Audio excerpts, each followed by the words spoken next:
Hi Jison, കുറേ ആയില്ലേ നമ്മൾ ലൈവ് വന്നിട്ട്. കുറച്ച് തിരക്കാണ്, എക്സാം ഉണ്ട്, എനിക്കൊരു എക്സാം ഉണ്ട്. അപ്പോൾ അതിൻ്റെ ചെറിയ തിരക്കിലാണ്. ഇനിയൊരു കുറച്ച് നാളത്തേക്ക് അതിൻ്റെ ഒരു തിരക്കായിരിക്കും. ഞാൻ കണ്ട് ഹാംസ്റ്റർ, എനിക്കറിയില്ല, എനിക്ക് കിട്ടിയാൽ നല്ലത്, ട്രൈ ചെയ്യട്ടോ, കിട്ടുന്നുണ്ടെങ്കിലോ. മൈനോ what is the reason hide your, അതാ നമുക്ക് സംസാരിക്കാം.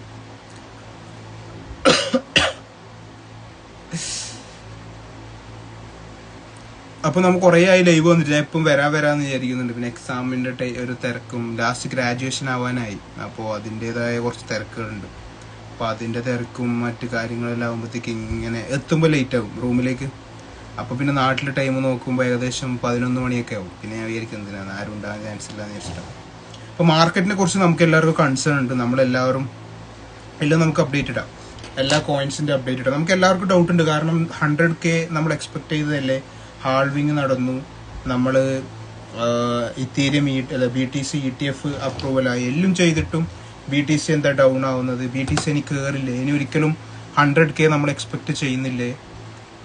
ഇനിയും ഷോർട്ട് ചെയ്യണ സേഫ് ആയിരിക്കും, നമുക്ക് സംസാരിക്കാം. അപ്പോൾ 100K എന്ന് പറയുന്ന റീജിയനിലേക്ക് എത്തോ, അല്ലെങ്കിൽ BTC നേരെ ബിയർ മാർക്കറ്റിലാണോ, ഇതാണോ ടോപ്പ് ഹൈ എന്നുള്ള ഒരുപാട് ചോദ്യങ്ങൾ നമ്മുടെ ഉള്ളിലുണ്ട്. കാരണം നമുക്ക് കൺസേൺ ഉണ്ട്, കാരണം അങ്ങനെയാണ് മാർക്കറ്റ് ഡൗൺ ആകുന്നില്ല. ആൾട്ടായാലും അത്യാവശ്യം നല്ല ഡൗൺ വരുന്നുണ്ടെന്നുള്ളൊരു തോന്നലുകൾ നമുക്കിടയിൽ ഫീൽ ചെയ്യുന്നുണ്ട്. നമ്മുടെ ഉള്ളിൽ മനസ്സിലാക്കുക, ഞാൻ നിങ്ങളോട് ഇപ്പോഴും പറയുന്നത്, ഞാൻ നിങ്ങളോട് സംസാരിച്ചാണ്, മാർച്ച് മുതലേ നമ്മൾ സംസാരിക്കുന്നതാണ് കൺസോൾട്ടേഷൻ ഫേസിനെ കുറിച്ച്. ഞാൻ നിങ്ങളോട് പറഞ്ഞിരുന്നു, ആ സമയത്ത് നിങ്ങൾ ശ്രദ്ധിച്ചോന്ന് പറയാം, നമുക്ക് തോന്നിപ്പോകും ഇത് ബിയർ മാർക്കറ്റ് ആണോ എന്ന്.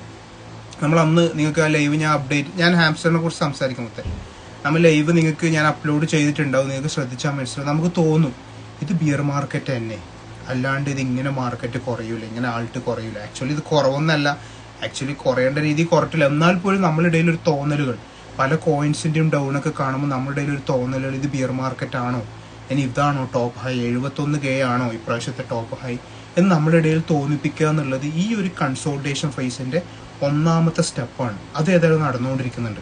ഞാനിങ്ങനെ വിചാരിച്ചില്ല, ആ ഒരു ഫേസ് ഒന്നും ഇല്ലാണ്ടാണോ ഇപ്രാവശ്യത്തെ മാർക്കറ്റ് അപ്പ് ഉണ്ടാവുക, അതിനൊരു സ്റ്റെബിലിറ്റി ഉണ്ടാവും. ഇപ്പം നിങ്ങൾ ചിന്തിച്ച് നോക്കിയാൽ ഹാൾവിങ് നടക്കുന്നു, അടുത്ത് തന്നെ 100K അടിക്കുന്നു, ഇതിലൊക്കെ വലിയ പ്രശ്നങ്ങളില്ല. ഇതേപോലെ കൺസോൾട്ടേഷൻ ഉണ്ടെങ്കിൽ മാത്രമേ, അത്രയും കൺസോൾട്ടേഷൻ ഉണ്ടെങ്കിൽ മാത്രമേ നമ്മളുടെ ഇടയിൽ എന്തുണ്ടാവാൻ പറ്റൂ, ഈ പറയുന്ന ഹ്യൂജ് ബൈയിങ്ങും ഒരുപാട് നമ്മളെ പോലുള്ള ആൾക്കാരെ അവർക്ക് ഫിൽട്ടർ ചെയ്തെടുക്കാനും പറ്റും. ഇനി ഇവിടെ ഒരു പോയിന്റ് നിങ്ങൾ ചിന്തിച്ചു നോക്കി, 2021 ഇപ്പോൾ ഉദാഹരണത്തിന് നമ്മളൊക്കെ ആദ്യം ഡോജൊക്കെ 50, ഹാംസ്റ്ററിനെ കുറിച്ച് പറയാമത്തെ $50 നമ്മൾ കണ്ട ഒരു സമയമുണ്ട്. അല്ല, $50 അല്ല, 50 രൂപ.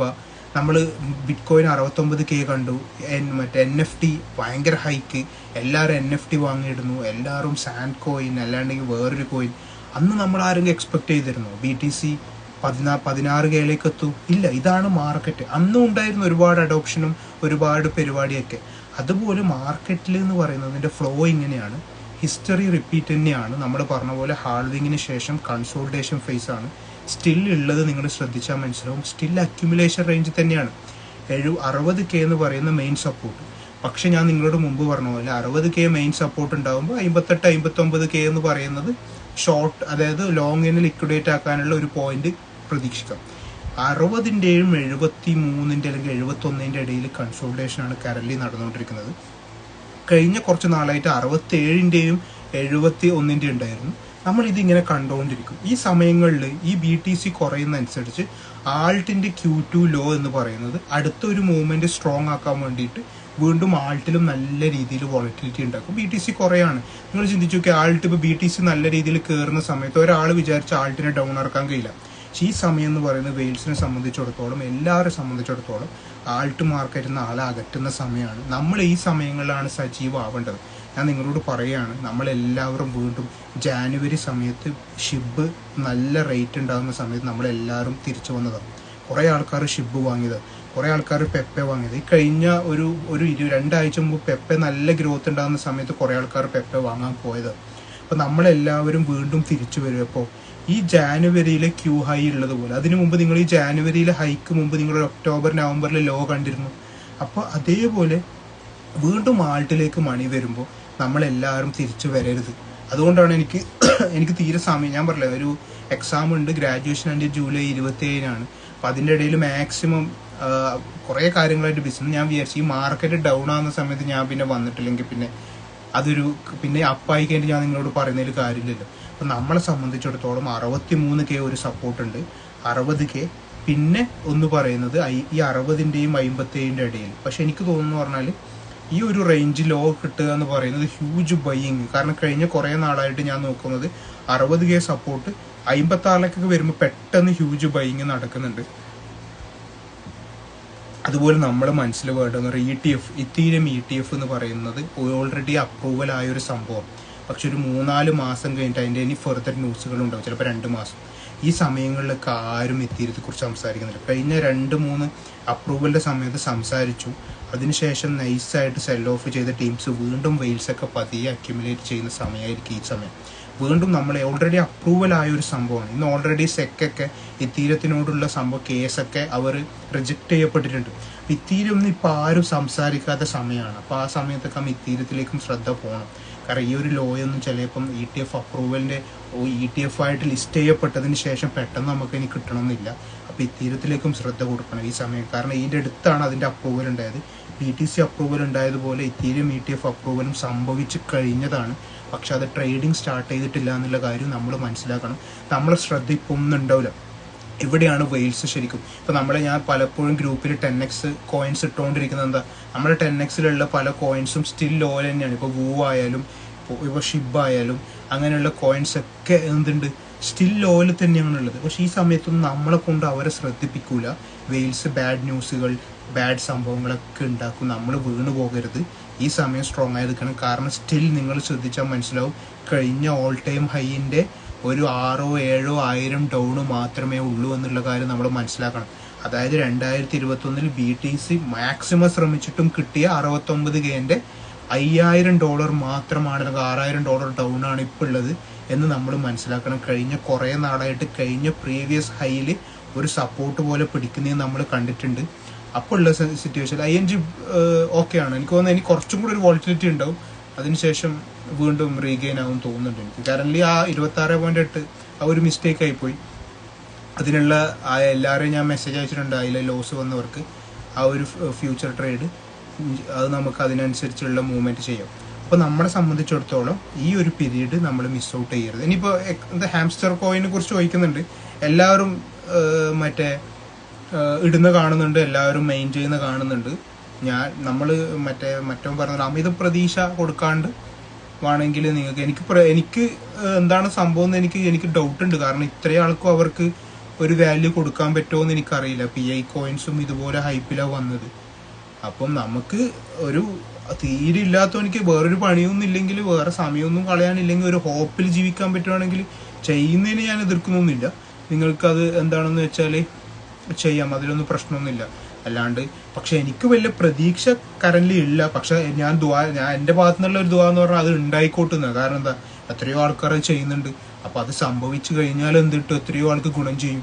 അപ്പം മാക്സിമം നമ്മളെ ഉള്ളിൽ ചിന്ത വരേണ്ടതെന്ന് പറഞ്ഞാൽ ഹാംസ്റ്റർ കോയിന് സംഭവം സത്യമാവട്ടെ, എല്ലാവർക്കും അത് മെയിൻ ചെയ്തവർക്കൊക്കെ അതിലെന്തെങ്കിലും കിട്ടട്ടെ എന്ന് എനിക്ക് തോന്നുള്ളൂ. കറൻറ്റ്ലി അത് എത്രത്തോളം സക്സസ്ഫുൾ ആണ്, വാലിഡേറ്റ് ആണോ, ഇതുപോലെ PI കോയിൻസ് വന്നിരുന്നു ഇത്രയും ആൾക്കാരും ഓരോ ആൾക്കാരും കോടിക്കണക്കിനൊക്കെ ആക്കി എന്നൊക്കെ പറയുന്നുണ്ട്. അപ്പോൾ അങ്ങനെയുള്ള സിറ്റുവേഷനിൽ അത്രയും ആൾക്കാർക്ക് ഇതിൻ്റെ സപ്ലൈ കൊടുത്താൽ നടക്കുമോ എന്നുള്ള കാര്യങ്ങളൊക്കെ ഡൗട്ടുണ്ട്. പക്ഷെ നമുക്ക് ഹോപ്പ് എടുക്കാം, എന്ത് കിട്ടുന്നവർക്ക് ആഗ്രഹമുള്ളവർക്കൊക്കെ അത് കിട്ടട്ടെ. പക്ഷെ നമ്മളെ സംബന്ധിച്ചിടത്തോളം നല്ലതാണ്. ക്രിപ്റ്റോ കറൻസിയായി ഇതിലൂടെ അറിയുന്ന കുറേ ആൾക്കാർ ഇതെന്താ സംഭവം, ഈ കോയിൻ എവിടെയാണ്, ഇതെന്താണ് ക്രിപ്റ്റോ കറൻസി എന്നുള്ളതൊക്കെ ചിലപ്പോൾ അറിയാൻ ഉപകാരപ്പെടും. അതൊരു ഗുഡാണ് നമ്മളെ സംബന്ധിച്ചിടത്തോളം. നമ്മൾക്ക് ഇപ്പോഴും ക്രിപ്റ്റോ കറൻസി എന്താണെന്നോ അതിൻ്റെ സാധ്യതകൾ എന്താണെന്നോ അറിയാത്ത ഒരുപാട് പേര് നമ്മുടെ നാട്ടിലുണ്ട്. പക്ഷെ ഈ ഒറ്റ സംഭവം കാണണം, ഈ ഒരു കോയിൻ കാരണം എല്ലാവരും എന്ത് ചെയ്യുന്നുണ്ട്, ഇതെന്താ സംഭവം, എന്താണ് ക്രിപ്റ്റോ കറൻസി, എന്താണ് ഇതിൻ്റെ പിന്നിൽ എന്താ എന്നൊക്കെയുള്ള രീതിയിലേക്ക് തോട്ടുകൾ വരുന്നുണ്ട്. അത് ഗുണം ചെയ്യട്ടെ. അതുകൊണ്ട് അതാണ് എനിക്ക് അതിനെക്കുറിച്ച് കറക്റ്റ് അറിയൂ. അല്ലാണ്ട് വേറെ രീതിയിൽ എനിക്ക് വലിയ, പക്ഷെ നിങ്ങൾക്ക് ആഗ്രഹം ഒരു ഹോപ്പ് ക്രിയേറ്റ് ചെയ്ത രസമല്ലേ നമ്മളെ സംബന്ധിച്ചിടത്തോളം. എന്തെങ്കിലും ഒരു ഹോപ്പിലൂടെ ചെയ്യുന്നത് ഗുഡാണ്. അപ്പം അങ്ങനെ ചെയ്യാം. അപ്പം ഞാൻ നിങ്ങളോട് പ്രത്യേകിച്ച് പറയുന്നതെന്ന് പറഞ്ഞാൽ ഈ സമയം നിങ്ങൾ ഒരിക്കലും BTC 60 തൊട്ട് 63 വോളറ്റിലിറ്റി ഒക്കെ എക്സ്പെക്ട് ചെയ്യുക. പക്ഷെ വളരെ ലോ എക്സ്പെക്ട് ചെയ്യാണ്ടിരിക്കുക. അക്യുമുലേറ്റ് ചെയ്യേണ്ട കോയിൻസ് നിങ്ങളാൽ കഴിയുന്ന കടം വാങ്ങാതെ ഓൾറെഡി അക്യുമുലേറ്റ് ചെയ്ത് ഹാൽവിങ് കഴിഞ്ഞു, അക്യുമുലേറ്റ് ചെയ്തത് പതിയെ വീണ്ടും ആൾട്ടിലേക്ക് മണി വരും. Q1 എന്ന് പറയുന്നത് നമ്മൾ കണ്ടതാണ്. ഞാനത് പറയാൻ കാരണം എന്താണെന്ന് വെച്ചാൽ നമുക്ക് തന്നെ തോന്നി ഇനി ആൾട്ടിലേക്ക് മണി വരുമെന്ന് തോന്നുന്ന സമയത്താണ് നമ്മൾ കണ്ടത് എന്ത് ഷിബും പല കോയിൻസും വളരെയധികം ഏകദേശം 300 ബില്യൺ മാർക്കറ്റ് ക്യാപ്പ് ആൾട്ടിലേക്ക് 150 ബില്യൺ വന്നതാണ്. കറൻലി 220-230 നിൽക്കുന്നുണ്ട്. വീണ്ടും 300 ബില്യൺ അല്ലെങ്കിൽ 300ന്റെ മുകളിലേക്ക് പോകും. ആ സമയത്ത് നമുക്ക് എന്ത് ചെയ്യാം, അത് നഷ്ടപ്പെടരുത്. അല്ലാണ്ട് ആ സമയത്തല്ല നമ്മൾ ബൈ ചെയ്യേണ്ടത്. വീണ്ടും ഒരു Q2 ഹൈ വരും, അത് ഉറപ്പാണ്. എന്നിട്ട് വീണ്ടും ഒരു ലോയിലേക്ക് പോകും. ഇതാണ് ഇതിൻ്റെ സൈക്കിളിൻ്റെ രീതി. നമുക്ക് മിസ്സാകും, നമ്മളത് ശ്രദ്ധ കൊടുക്കൂല, നമ്മൾ ഒഴിവാക്കി പോകും. അത് നോർമലാണ്. കാരണം നമ്മളെ സംബന്ധിച്ചിടത്തോളം മാർക്കറ്റ് കുറയുമ്പോൾ നമ്മുടെ ഉള്ളിൽ ഒരു ചിന്തയുണ്ടാവും, ഇനി ഏതെങ്കിലും ബൈ ചെയ്തിട്ട് വീണ്ടും കുറയാണ്. അതേസമയത്ത് മാർക്കറ്റ് അപ്പാവുമ്പോൾ നമ്മൾ ബൈ ചെയ്ത കോയിൻസ് വീണ്ടും കുറച്ച് അപ്പാകുന്ന കാണുമ്പോൾ നമുക്ക് നമ്മുടെ ഉള്ളിലൊരു ഇൻസ്റ്റിങ്ക്റ്റ് ഉണ്ടാവും, ഇപ്പോൾ വേഗം ബൈ ചെയ്തേക്കാം. പക്ഷെ ലോ ആകുമ്പോൾ നമ്മുടെ ഉള്ളിലുണ്ട്, കാരണം ഇന്നലെ വാങ്ങി നോക്കുമ്പോൾ ഇന്ന് $20 ലോസ്, പിന്നെ മിന്നാന്ന് 2 ദിവസം കഴിഞ്ഞിട്ട് നോക്കുമ്പോൾ കുറച്ച് ദിവസം കൂടി കഴിഞ്ഞ് കുറച്ചും കൂടി ലോസ്. ഇങ്ങനെ ഉണ്ടാകുമ്പോൾ ഓട്ടോമാറ്റിക്കലായിട്ട് നമുക്ക് ബൈ ചെയ്യാൻ വളരെ ബുദ്ധിമുട്ടാവും. ഇത് നോർമൽ സംഭവമാണ്, എല്ലാവർക്കും ഉള്ളതാണ്.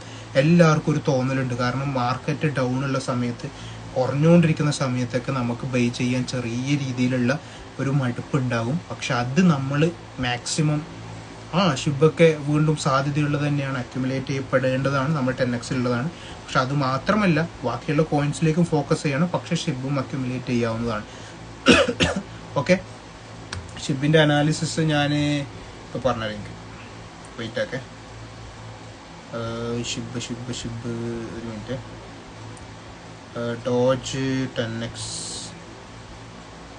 ഡോജ്. ഷിബിനെ സംബന്ധിച്ചിടത്തോളം അതിൻ്റെ മെയിൻ റീഅക്യുമുലേഷൻ സോണിലാണുള്ളത്. 0.18 ഇപ്പോൾ കഴിഞ്ഞ കുറേ നാളായിട്ട് 0.0021ൻ്റെയും കുറേ 0 ഉണ്ട്. 21 എന്ന് ഞാൻ പറയും 26ൻ്റെ ഇടയിലായിരുന്നു കൺസോൾട്ടേഷൻ. ഈ 26ൻ്റെ മുകളിലേക്ക് അതിങ്ങനെ ഒന്ന് സപ്പോർട്ടാക്കാൻ ശ്രമിച്ചിരുന്നു 2 പ്രാവശ്യം.